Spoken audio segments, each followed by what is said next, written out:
Meus irmãos, expresso a minha saudação com a paz do Senhor para todos. Graças a Deus que nos dá vitória por meio de Cristo Jesus. Por isso que nós estamos aqui nesta noite, porque a vitória é nos garantida por meio da cruz, quando ele naquele dia foi levantado. E levantado, foi consumado o ato naquilo que Deus propôs no seu coração. E chegou até a nós, e nós, a partir daquele dia, de geração em geração, séculos, e de 6 a séculos, a vitória é concedida a todos aqueles que o recebem, né? Que o aceita e se curva e se prostram diante dele. Que Deus nos ajude. Meus amados irmãos, com a permissão do Senhor, e aqui também com a autorização do pastor, né, que não está, mas eu quero compartilhar com os irmãos uma palavra de Deus nesta noite. E eu quero ler em uma leitura bem conhecida da igreja. A Bíblia é assim, irmãos. A gente busca, e a gente faz uma meditação, uma reflexão, mas tem hora que sentimos de Deus assim, alguns textos que só o Espírito Santo é quem sabe a necessidade de cada um. Só o Espírito do Senhor é que sabe. Então eu quero ler para os irmãos Lucas, capítulo de número 8, versículo 40, a iniciar neste versículo. Em dois fatos bem conhecidos pelos que fazem uso da palavra de Deus. Então, capítulo 8, versículo 40, diz assim: E aconteceu que, quando voltou Jesus, a multidão o recebeu, porque todos o estavam esperando. E eis que chegou um varão de nome Jairo, que era príncipe da sinagoga, e prostrando-se aos pés de Jesus, rogava-lhe que entrasse em sua casa, porque tinha uma filha única, quase de 12 anos, que estava à morte.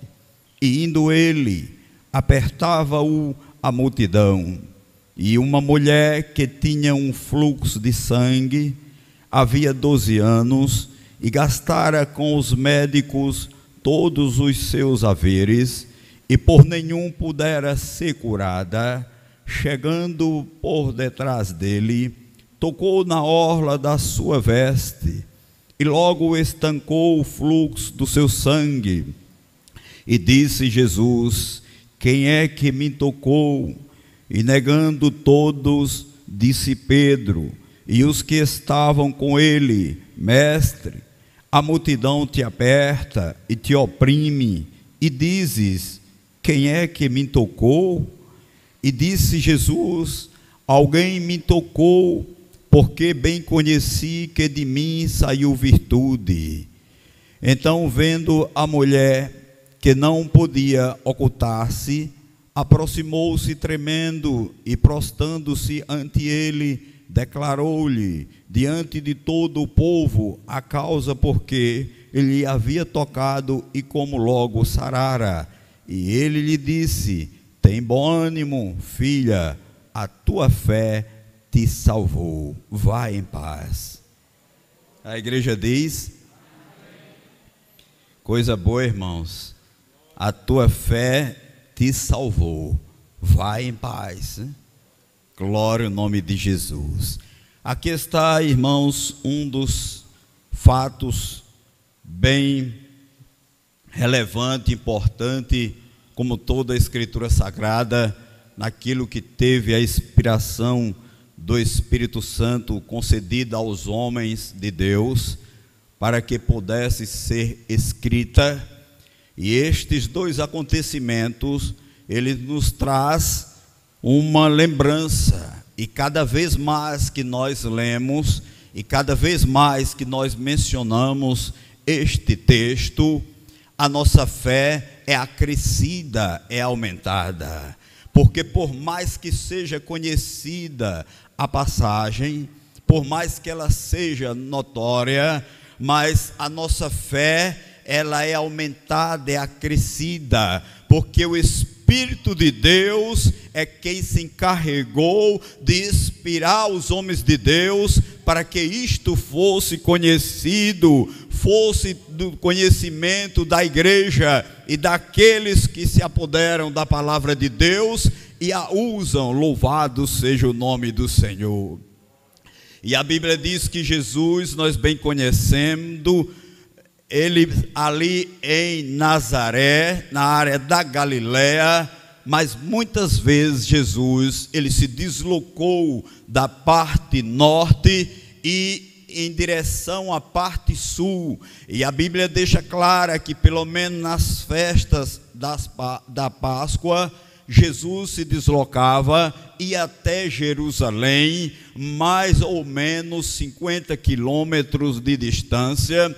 E ele, quando ia andando, quando ele ia passando de cidade em cidade, em aldeias, ou becos, e valado, ou vales, não importa, ou cortando o deserto, mas ele sempre procurava levar a sua palavra, sempre procurava levar as boas notícias do Evangelho. Então, na sua ida, no seu retorno, por muitos cantos que passava, nós podemos ver que desta feita, ele vem, e quando ele vem, se direciona a Cafarnaum, e quando ele chega a Cafarnaum, a Bíblia diz que a multidão já esperava, a multidão já o aguardava, porque aonde Jesus ia, já estava aquele alvoroço por parte das pessoas. Eles já faziam isso, e eles já esperavam, ele já não tinha bem assim um sossego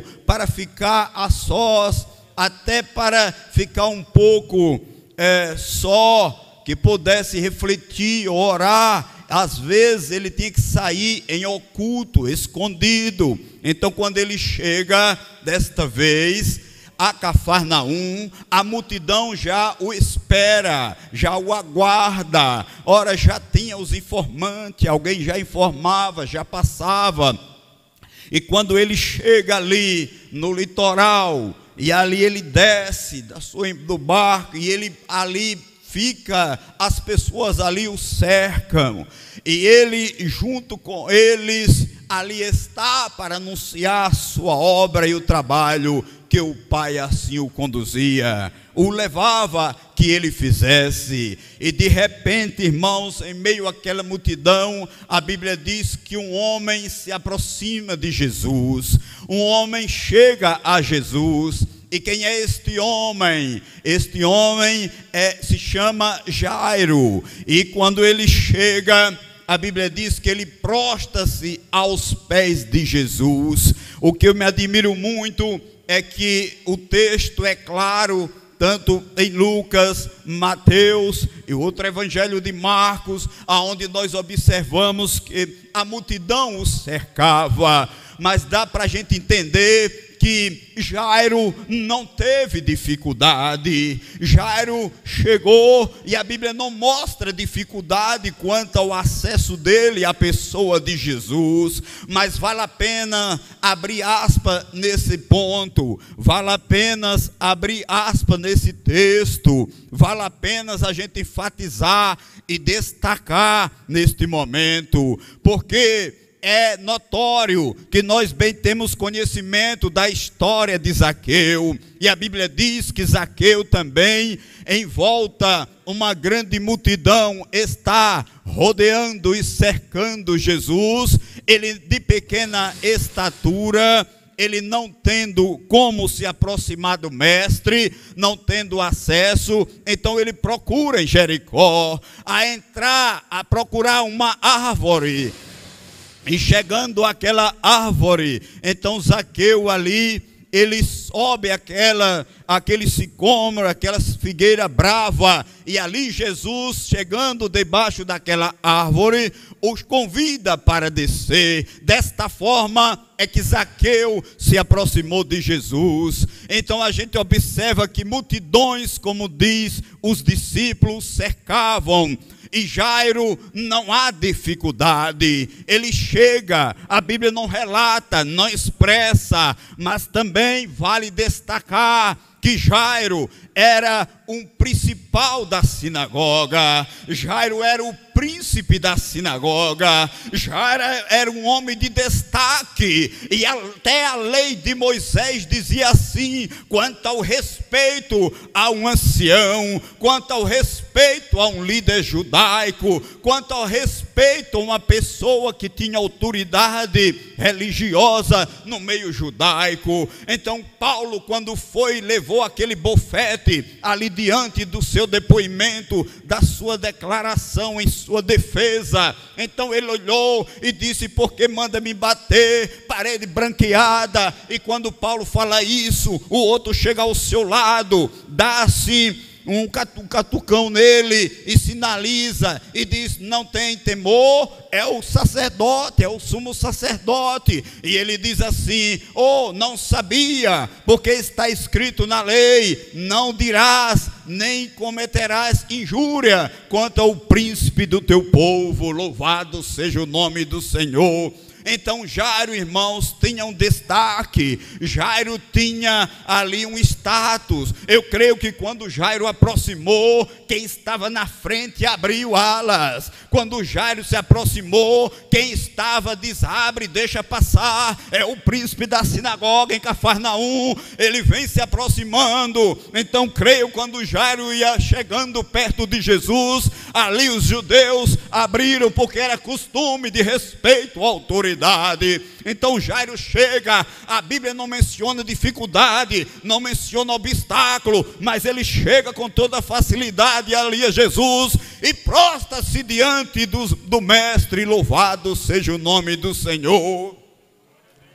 Ora, Jairo não se preocupa com quem está à sua volta, ele não se preocupa com quem está ao seu redor, mas ele simplesmente se prostra, ele se curva e roga a Jesus. Lá no Evangelho de Marcos, Marcos vai dizer que Jairo, ele implora, ele suplica. Marcos vai detalhar, vai aplicar os pormenores, vai dizer, ele implora, ele suplica, ele roga, ele pede muito a Jesus, porque diz que a sua filha se encontra enferma. E aí o que eu observo, irmãos, é que Jairo não se preocupa com aqueles que estão à sua volta, com aqueles que estão ao seu redor. Mas eu quero dizer uma coisa nesta noite para a igreja e aqueles que me escutam também.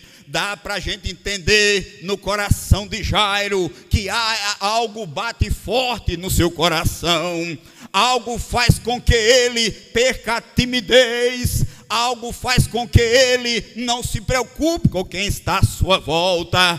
Quem é que tem um filho, quem é pai, quem é mãe, que tem um filho na sua casa e vê ele à beira da morte, vai se preocupar com alguma coisa? Você sai de casa, esquece de pentear os cabelos, você esquece de trocar até uma roupa, colocar uma melhor, você abandona tudo, esquece de tudo e você parte. Se possível, você bate na porta do vizinho, chega até na porta do que não conhece, é estranho para você e você pede socorro a ele. Você se entra num carro, você procura, esquece até de cumprir a sinalização no trânsito e a sua pressa é chegar no hospital, é chegar às pressas para ver se algo não ocorre mais grave àquele menino ou àquela menina.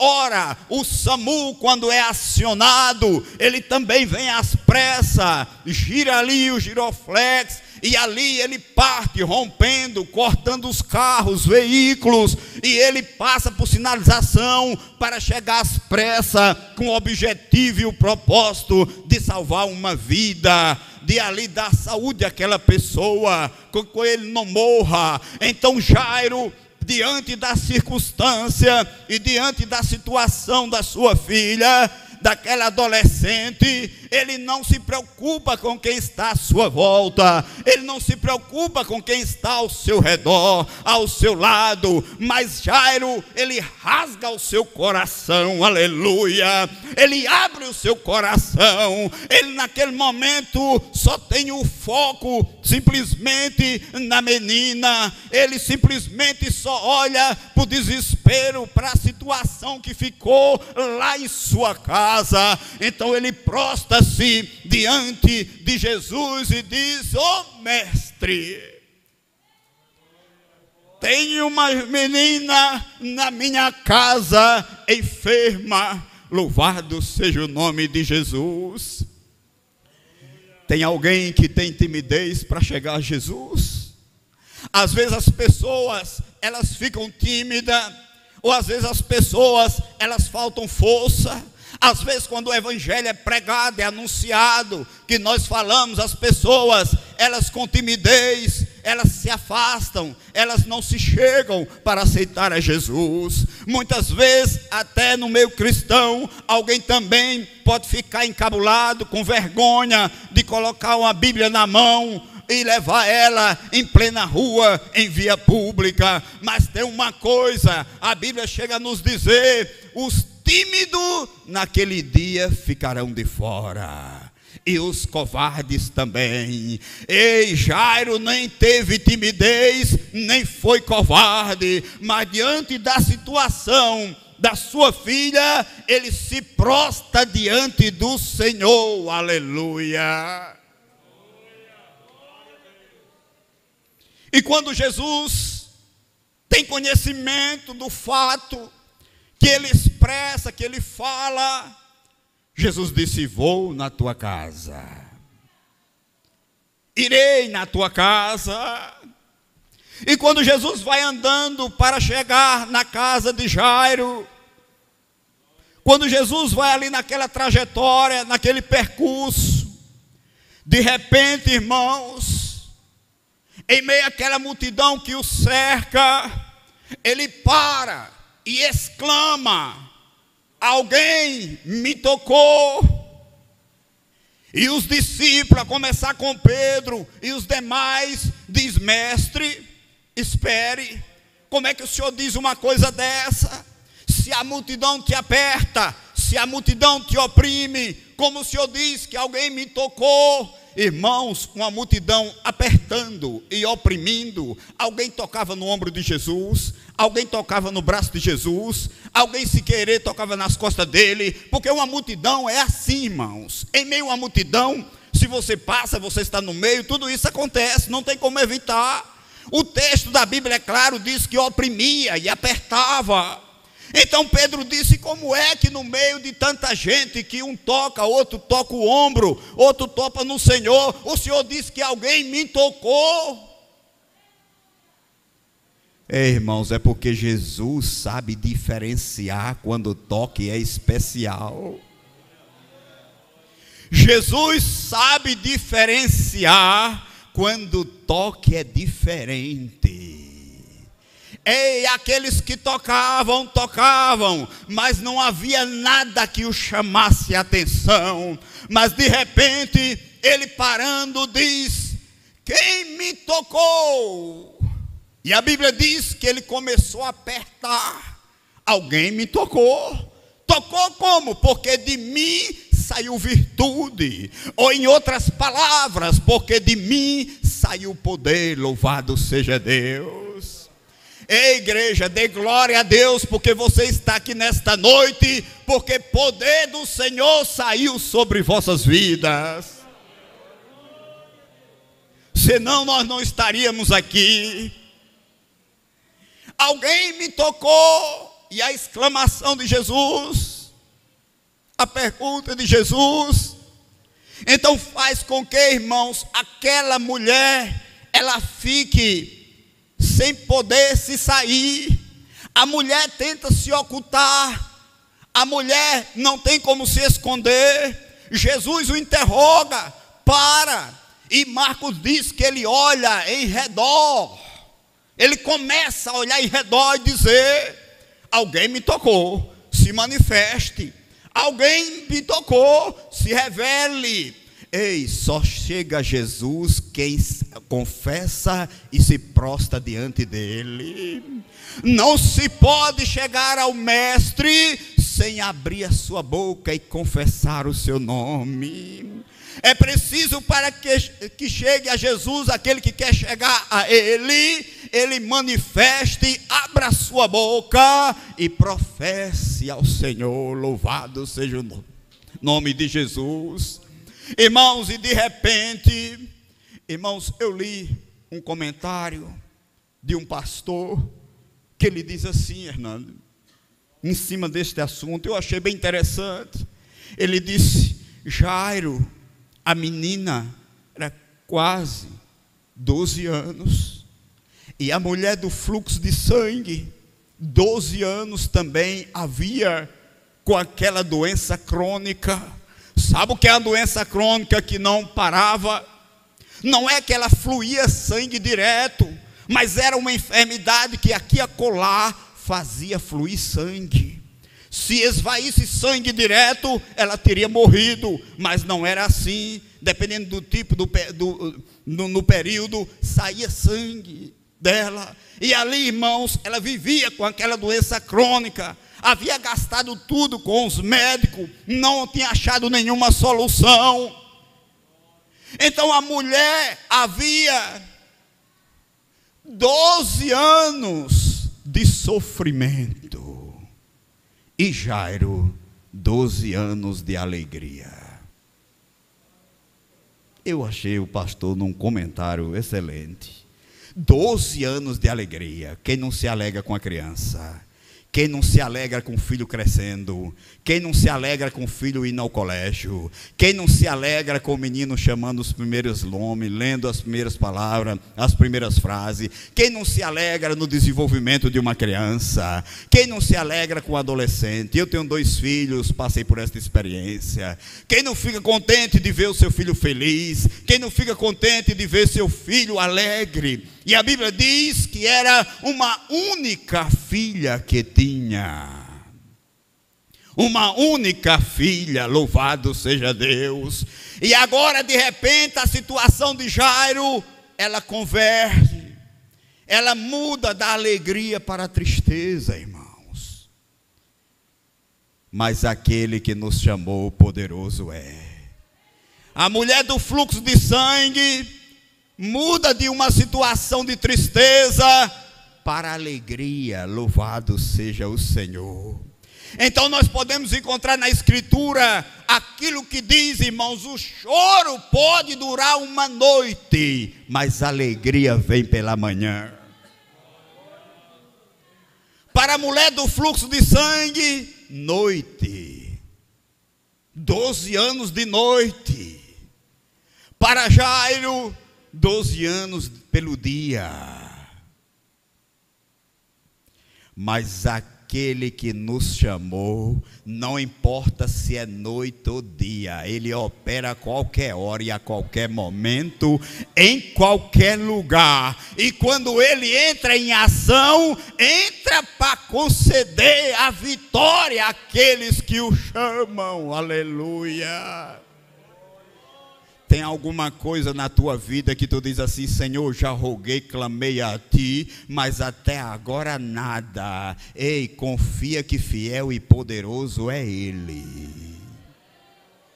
Há alguma coisa que traz empecilho e obstáculo para a tua vida, que tu diz: eu não consigo me livrar disto, já passaram tempos e tempos. Ei, bate na porta, que ela abrir-se e vos-á, tu entrarás e acharás pastagem.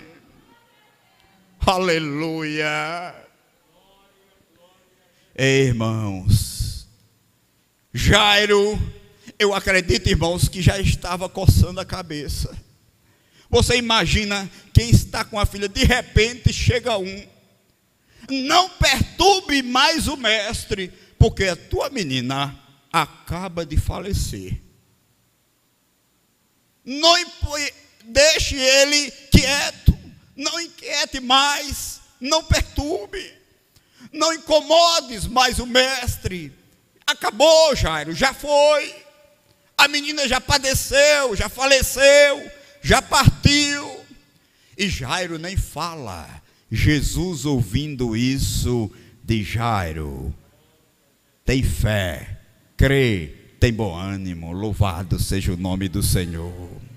Irmãos, quando Marta e Maria chegaram ali diante dele, disse: Senhor, se tivesse chegado um pouco antes, o nosso irmão não tinha partido, não tinha morrido, não tinha ido ao túmulo.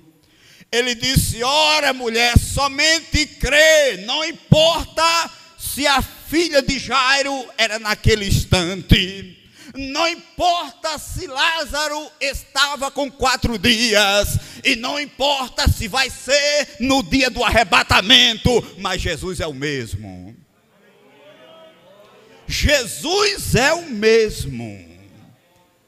Não importa se é agora, se é depois, ou será no arrebatamento, mas quando a trombeta for tocada, quando a voz se expressa, então naquele dia, louvado seja o nome do Senhor. Os que dormiram nele subirão, glória ao nome do Senhor para sempre. Irmãos, de repente, creio que Jairo já estava agoniado, desesperado, sabendo da notícia. E Jesus ainda para conversar com a mulher sobre a situação dela. Ei, não te preocupa, porque se Jesus estiver na causa, não fica com ansiedade não, viu? Não fique ocioso não. Se Jesus estiver na causa, Ele vai resolver. Pode até aparentar que está demorando, mas aquele que nos prometeu, Ele não tarda, Ele chegará na hora certa. Louvado seja o nome de Jesus. Irmãos, eu falei para vocês o quê? Que quando a Samuel é solicitado, parte em desespero, cortando tudo para ver se chega ao hospital. E Jesus, irmãos, é diferente destas coisas, viu? Ele para e às vezes ainda ia conversar. Mas se é o dono da vida, não tem autoridade e poder para fazer isso? Oh, glória ao nome santo do Senhor para sempre. Irmãos, e quando aquela mulher, não podendo se ocultar, não podendo fugir, não podendo ficar ali escondida, ela se apresenta: sou eu, Senhor, que toquei na orla da tua veste, porque criei que se somente eu tocasse. A cerimônia religiosa na lei de Moisés proibia uma mulher com fluxo de sangue, ora fosse, ela era considerada impura, chegar para tocar. Era proibido, mas ela disse: eu simplesmente criei que tocando na orla do teu manto, eu seria curada. Louvado seja o nome de Jesus. Escuta, irmãos, nós não chegamos a ver Jesus fisicamente, mas pela fé nós tocamos na orla do seu manto. Pela fé nós chegamos a Ele. Nós não chegamos a ver Ele fisicamente como Ele é, não chegamos, mas Ele mesmo disse acerca de nós: bem-aventurado aqueles que não me viram, mas creram, louvado seja o nome do Senhor. Aqueles que ainda crerão na minha palavra, acreditarão na minha palavra. É por isso que você está aqui debaixo de bênção. É por isso que você está aqui debaixo de promessa. É por isso que você está aqui debaixo da palavra que nos garante o selo em nossas vidas. E quando aquela mulher declara, irmãos, Jesus disse: vai em paz. E vai ele em direção à casa de Jairo. Irmãos, quando chega lá, manda com que saiam, chama Pedro, Tiago e João, Jairo e sua esposa, e coloca os outros à parte, fora. E ali para a menina diz: Talita cum, levanta, menina. E a menina levanta.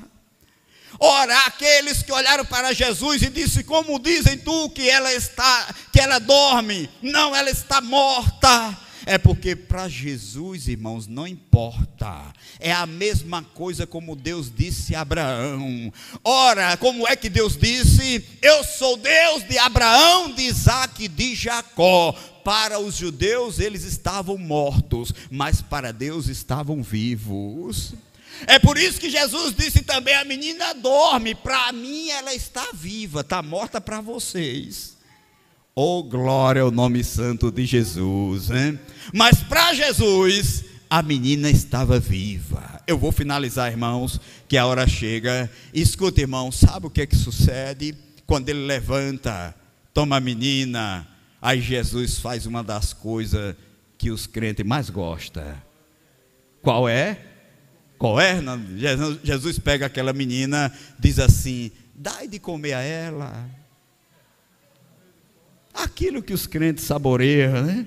Dai de comer. Louvado seja o nome de Jesus. Escuta, irmãos, quem tem vida, quem está bem de saúde, o organismo necessita, tem fome. Louvado seja o nome de Jesus. A menina é de uma forma extraordinária, é perfeito, que já parte para a alimentação. Louvado seja Deus. Ei, nós somos gratos a Deus, porque quando Ele nos chamou, Ele também nos mandou alimento e comida. Louvado seja o nome de Jesus. Quem tem sede, vem a mim e beba. Ora, ele também mesmo disse: quem não comer da minha carne e não beber do meu sangue, não tem vida comigo. Diga glória a Deus, porque eu tenho me alimentado da sua palavra. Glória ao nome de Jesus, porque Ele tem nos dado alimento. Louvado seja o nome do Senhor. E o maná não tem faltado na mesa espiritual. Glória seja o nome do Senhor para sempre. Meus amados irmãos, eu agradeço a oportunidade em nome de Jesus.